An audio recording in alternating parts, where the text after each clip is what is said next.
එතකොට අද ද එලෝ chemistry shop කියන channel එකෙන් අපි අරන් ආවේ 2011 B part එකේ රචනා පස්වෙනි ගැටලුවේ A part එක. එතකොට මේ ගැටලුව පදාර්ථය හා වායු සම්බන්ධ ගැටලුවක්. මම මේ ගැටලුව විසඳලා තියෙන්නේ. මම මේක හදන ආකාරය පැහැදිලි කරන්න තමයි මේ වීඩියෝ එකෙන් බලාපොරොත්තු වෙන්නේ. එතකොට මේ ගාන කියන්නේ මොකද්ද? 300 කෙල්වින් උෂ්ණත්වයකදී 1.15 පැස්කල් පීඩනයකදී පරිමාව V වන දෘඩ භාජනයක් තුළ ස්කන්ධය 3.2 ග්‍රෑම් වන ඔක්සිජන් වායු සාම්පලයක් පවතී. පරිමාව V වෙන සම්පූර්ණයෙන්ම රේචනය කරන ලද තවත් දෘඩ භාජනයක් මෙම භාජනයට සම්බන්ධ කර භාජන දෙක තුළ වායුව පැතිරීමට ඉඩ හරිනු ලැබේ. ඒ කියන්නේ මොකද්ද?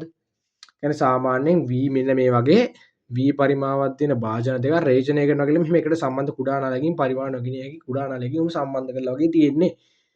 හරිද? සම්බන්ධ කරලා තියෙන. එතන මොකද මේ සම්බන්ධ කරලා මෙතන දැන් කරාමයක් තියෙනවා කියලා හිතුවොත් එහෙම මෙතන කරාමයක් අපි තියෙනවා කියලා හිතුවොත් එහෙම මෙහෙම කරාමයක් තියෙනවා කියලා හිතුවොත් එහෙම මේ කරාමේ විවෘත කරාම මොකද වෙන්නේ? ඒ විවෘත කරාට පස්සේ මෙන්න මේ වායු දෙක මේ පද්ධතිය පුරාම මේ ඇතුළේ තියෙන වායු මේ පද්ධතිය පුරාම පැතිරෙනවා. මේ 2V පරිමාව පුරාම නැත්නම් මේ භාජන දෙක පුරාම පැතිරෙනවා. එහෙනම් පැතිරෙනවා කියලා හිතන්න කියලා තමයි කියන්නේ. හරිද? අනතුරුව සම්බන්ධිත භාජනවල උෂ්ණත්වය 400යි කෙල්වින් තෙක් ඉහළ නංවනවලු. සම්බන්ධිත භාජන උෂ්ණත්වය කෙල්වින් 400 තෙක් ඉහළ නංවනවා. දැන් ගානේ ආරම්භයේ කිව්වේ මොකද්ද? කෙල්වින් 300 පද්ධතිය තියෙනවා කියලා නේද? කෙල්වින් 300 තියෙන පද්ධතිය කෙල්වින් 400 දක්වා ඉහළ නංවනවා කියලා කියන්නේ. හරිද? අනතුරු මේ උෂ්ණත්වය නංවන ලැබේ. ඉන්පසු මේ උෂ්ණත්වයේදීම පීඩනය 2.15 තෙක් ඉහළ නගින තුරු මොකද මේ ඇතුලේ පීඩනය 1.15 තිබ්බ පීඩනය 2.15 දක්වා ඉහළ නගින තුරු x නම් තවත් වායුවක මේ x නම් වායුවේ ස්කන්ධය 8.8 ග්‍රෑම් නම් හරිද අර තවත් වායුවක් දානවලු මේකේ පරිමාව නෙමෙයි. ඒතර මේ තවත් වායුවක් දානවලු මොකද්ද? මේකේ පීඩනය 2.15 වෙන තෙක් x නම් වායුවක් දානවලු x නම් වායුවකින් 8.8 ග්‍රෑම් ප්‍රමාණයක් දානවලු. එතකොට x මේ ගානේ අහන්නේ මොකද්ද? x සාපේක්ෂ මෞලික ස්කන්ධය ගණනය කරන්න මේ වායු දෙක පරිපූර්ණ ලෙස හැසිරෙන බව සහ ඒවා එකිනෙක සමග ප්‍රතික්‍රියා නොකරන උපකල්පනය කරන්න. ඒ කියලා කියන්නේ අපිට PV සමාන එන්න නැත්නම් පරිපූර්ණ වායු සමීකරණය භාවිත කරන්න පුළුවන් කියලා තමයි එතනින් කියන්නේ. ඒතර මේ ගාන හදද්දි ඉස්සලා අපි මේ දත්ත ලියා ගන්න ඕනේ. මෙහෙම දත්ත ලියා ගන්න එක ගොඩක් මොකද දත්ත ලියා ගැනීමෙන් ගැඩ්ඩුව අර පැටලෙන ගතිය අඩු වෙනවා. හරියට දත්ත ලියා ගන්න ඕනේ මෙහෙම ආරම්භ පද්ධතියේ උෂ්ණත්වය, ආරම්භක පද්ධතියේ පීඩනය, තොර ආරම්භක පද්ධතියේ තියෙන O2 මව් මේ ස්කන්ධය. එතකොට මේ ගාන හදන්න කලින් නිකන් ඔය දල රූප සටහනක් දාගන්න මේ වගේ දල රූප සටහනක් දාගන්න ඕනේ. මේ පරිමාව VV වෙච්ච භාජන දෙකක් මේ රේචනය කරලා සම්බන්ධ කරලා තියෙන ආකාරයට. ඊට පස්සේ දැන් මෙහෙම ගත්තට පස්සේ දැන් මේකේ මොකක්ද වෙන්නේ ඉස්සෙල්ලාම අපි කරලා මෙන්න මේකට වෙන දේ. දැන් මෙහෙම තියෙන එකට කෙලින්ම එකතු කරනවා. මේ එකතු කිරීම ලබන මෙවැනි යන. දල සටහනක් කැමති නැද ගන්න පුළුවන්. එකතු කිරීමේ ලකුණ දාලා මම දාලා තියෙනවා මොකද්ද මේ x කියන වායෙන් 8.8 ග්‍රෑම් ප්‍රමාණය මේ පද්ධතියට එකතු කරනවා. එහෙන් පද්ධතිය එකතු කරාට පස්සේ එකතු කරන ඒ වගේ මොකක්ද වෙන්නේ පද්ධති උෂ්ණත්වයත් කෙල්වින් 400 දක්වා ඉහළ නංවනවා. හරිද? ඊට පස්සේ දැන් ගැටලුවේ අහන්නේ මොකද්ද? එහෙම උෂ්ණ මේ පීඩනය 2.15ක් වෙන්න නම් මේ අර එකතු කරපු x වායුවේ මෞලික ස්කන්ධය කීයද කියලා. එතකොට දැන් අපිට පුළුවන් මොකද්ද මේ අපි දන්නවා ආරම්භයේදීම දන්නවා මොකද්ද ඔක්සිජන් වල ස්කන්ධය. ඔක්සිජන් වල ස්කන්ධය දන්න හින්දා මොකද්ද පුළුවන් අපිට ඔක්සිජන් වල ස්කන්ධය ඔක්සිජන් වල මෞලික ස්කන්ධයෙන් බෙදලා ඒ පද්ධතිය ඇතුලේ මේ අවස්ථාවේ පද්ධතිය ඇතුලේ තියෙන ඔක්සිජන් මවුල ගාන හොයාගන්න පුළුවන්. ඒතර පද්ධතිය ඇතුලේ තියෙන ඔක්සිජන් මවුල ගාන මෙහෙම බෙදපුවම අපිට නම් මොකද්ද පද්ධතියේ තියෙන ඔක්සිජන් මවුල ගාන 0.1යි මවුල කියලා අපිට ගණනය කරගන්න පුළුවන් වෙනවා. ඊට පස්සේ මොකද කරන්නේ? අපි දැන් දන්නවා පළවෙනි මොකද ඊට පස්සේ අපිට මේ ගාන විසඳන්න තියෙන එකම සමීකරණය මොකද්ද? පරිපූර්ණ වායු සමීකරණය නැත්නම් PV සමානයි nRT. හරිද? පරිපූර්ණ බව උපකල්පනය කරන්න කියලා ගාන දීලා තියෙනවා. අපිට පාවිච්චි කරන්න පුළුවන්. එතකොට දැන් අර පරිමාව V වෙන භාජනයක ඇතුළේ මෙහෙම වෙන්නේ. කියන්නේ පරිමාව V වෙන භාජනය ඇතුළේ තමයි 1.15ක උෂ්ණත්වය 1.15ක පීඩනයක් සහ 300 කෙල්වින් උෂ්ණත්වයක් පවතින. ඒ භාජනයේ පස්සේ තමයි අපි කියන්නේ මොකද්ද? තවත් V භාජනයක් සමග මේ සම්බන්ධ කරලා රේචනය වෙන්න ඉඩ හරිනවා කියන්නේ එහෙනේ. හරිද? ඒ කියන්නේ පළවෙනිනේ මොකද්ද වෙන්නේ? සම්පූර්ණයෙන් මේ පරිමාව V වෙන දෘඩ භාජනයක් ඇතුළේ තමයි කෙලින්ම මොකද්ද? පරිමාව V වෙන දෘඩ භාජනයක් ඇතුළේ තමයි කෙලින්ම 0.1 මවුල O2 ප්‍රමාණයක් සහ අර පීඩනය 1.15ක පීඩනයකුත් 300 කෙල්වින් උෂ්ණත්වයකුත් තියෙන මොකක්ද අර V කියන භාජනය ඇතුලේ ආරම්භයේදී. ඉතින් අපිට පුළුවන් මොකද්ද පද්ධතියට PV සමානයි nRT යොදලා. හරිද? පද්ධතියේ PV සමානයි nRT යොදන්න. ඒතර PV සමානයි nRT යදද්දි P කියලා දාන්නේ මොකද්ද? අර ආරම්භයේ තියෙන V භාජනය ඇතුලේ තියෙන ප්‍රෙෂර් එක. ඒ ප්‍රෙෂර් එක මොකද්ද? 1.105 පැස්කල්.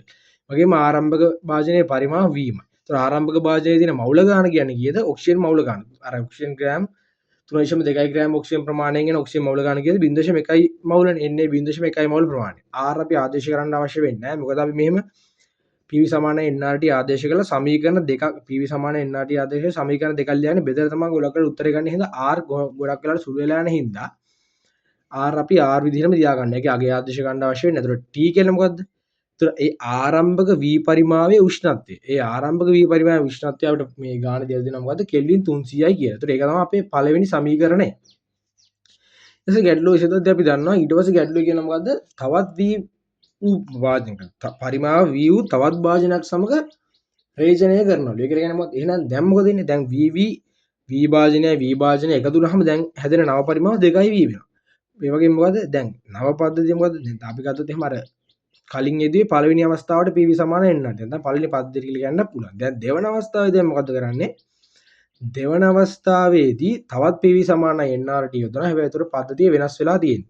ඒතර පද්ධතිය වෙනස් වෙලා තියෙනවා. ඒතර පද්ධතිය දැන් පීඩනය කීයද? මුන් කියන මොකද්ද? අර x කියන වායුව දාලා පද්ධතියේ නව පීඩනය 2.10 ඉහළ නංවනවා. එතකොට දැන් මේ අවස්ථාවේ පීඩනයනේ. මේ අවස්ථාවේ පීඩනයට එන්නේ 2.10 පැස්කල්. එතන මේ අවස්ථාවේ පරිමාව කියලා මොකද්ද? මේ අවස්ථාවේ පරිමාව කියලා කියන්නේ මොකක්ද? අර එකතු කරව VV භාජන දෙකේ මුළු පරිමාව. කියන්නේ 2V පරිමාව. වගේම දැන් ඒ කියන්නේ දැන් නව පද්ධතිය නැත්තම් දෙවන අවස්ථාව කියන්නේ අරබ දෙක ඉක්ුණාට පස්සේ ඊට පස්සේ x වායුව දැම්මටත් පස්සෙත් දැන් පද්ධතියේ තියෙන නව මවුල ගන්න. පද්ධතියේ නව මවුල ගන්න කියලා කියන්නේ කොහොමද? පෙර ඉදම්ම තිබ්බ ඔක්සිජන් වලින් එන මවුල ගන්න. ඒක වෙනස් වෙන්නේ නැහැ නේ. පෙර ඉදම්ම තිබ්බ මොකද? මෙතන අපිට ගාන දෙයක් තියෙනවා මොකද්ද? මේ x සහ x වායුව සහ O2 වායුව ප්‍රතික්‍රියා කරන්නේ නැහැ කියලා. x වායුව සහ O2 වායුව ප්‍රතික්‍රියා කරන්නේ නැහැ කියලා කියන්නේ ඔක්සිජන් මවුල ප්‍රමාණය වෙනස් වෙන්නේ නැහැ. එහෙනම් ආරම්භයේ දම්ම තිබ්බ පද්ධතිය ඇතුලේ ආරම්භයේ දම්ම තිබ්බ 0.1යි මවුල ප්‍රමාණය එහෙම තියෙනවා. ඒ වගේ මේකට එකතු වෙන්න ඕනේ මොකද්ද? ඒකට එකතු වෙන්න ඕනේ අර x වායුවෙන් ආපු මවුල ගාන. x වායුවෙන් ආපු මවුල ගාන මම දන්නේ නැති හින්දා ඒකම n කියලා ලියා ගන්නවා. හරිද? ඊට පස්සේ මොකද කරන්නේ? ඒකෙත් අර R විදිහම දානවා. දැන් මොකද වෙන්නේ? දැන් පද්ධති උෂ්ණත්වය කෙල්වින් 400යි. මොකද මේ කියලා දිනවා මොකද්ද? පද්ධති උෂ්ණත්වය අර x වායුව දැම්මට පස්සේ පද්ධති උෂ්ණත්වය අර කෙල්වින් 400 තෙක් ඉහළ නංවනවා කියලා කියනවා.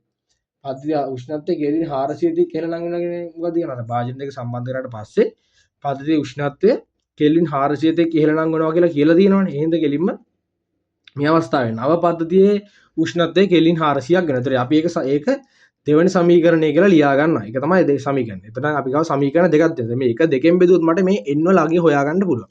හරිද? ඒතර අපි මේ ගානේ කරන්නේ මොකද්ද? මේ පළවෙනි සමීකරණය දෙවෙනි සමීකරණයෙන් බෙදලා n වල අගය හොයාගන්න එක. ඒතර දැන් මම මේක මෙහෙම බෙදලා දිනවා මේ. පළවෙනි සමීකරණය මේ තියෙන්නේ පළවෙනි සමීකරණය දෙවෙනි සමීකරණයෙන් බෙදපුවාම මට එනවා මොකද්ද?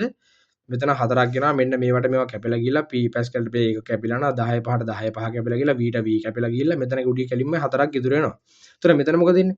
0.1 දාන n මෙන්න මේකට මේක කැපුණාම මෙතනදී r ට r කැපිලා යනවා. ඒතර කෙලින් මෙතන මේ බිංදු දෙකට මේ බිංදු දෙක කැපිලා ගිහලා මෙතන උඩ 4ක් සහ යට 3ක් එනවා. මෙන්න මේ වගේ තමයි අවසානයේ එන්නේ. 0.1 0.1යි ධන n වතාවක් 4 බෙදීම 0.1 වතාවක් 3 මෙන්න එහෙම උත්තරයක් එනවා. ඒතර මෙතන ඊට පස්සේ මෙතන සුළු වීම ගත්තොත් මේ 4ට 4 සුළු වෙලා ගියට පස්සේ අවසානයේ මට නමද 0.3 සමානයි 0.1 ධන n කියන. ඒතර n වලගේ මට හොයාගන්න පුළුවන් කෙලින්ම 0.2 mol 0.2 mol ඔය 0.2 mol කියලා කියන්නේ මොකද්ද? ඔය මවුල ගාන මොකද්ද? මේ මවුල ගාන ඇවිල්ලා තියෙන කෙලින්ම x වායුවෙන්. එහෙනම් කෙලින්ම මේ නව පද්ධතිය ඇතුලේ තියෙන නව පද්ධතිය තුළ පවතින x මවුල ගාන කීයද? 0.2යි මවුල. නව පද්ධතිය ඇතුලේ තියෙන x මවුල ගාන 0.2යි. හරිද? දැන් මම දන්නවා මොකක්ද එහෙනම් මොකක්ද අර නව පද්ධතියේ තියෙන x මවුල ගාන මම දැන් දන්නවා. නව පද්ධතියේ x මවුල ගාන කීයද? 0.2යි මවුල. අපි දන්නවා මොකද්ද? මොකද්ද මේ කියන්නේ අර අපි දන්නවා මවුලේ අර්ථ දැකීම. මවුලේ ගත්තොත් එහෙම මොකද්ද? නැත්තම් මවුලේ හොයන්න පුළුවන් කෙලින් මොකද්ද? ස්කන්ධය ඒ වායුවේ ස්කන්ධය වායුවේ මෞලික ස්කන්ධයෙන් බෙදීමෙන් මට මොකද්ද අදාළ මවුල ගන්න හොයන්න පුළුවන්.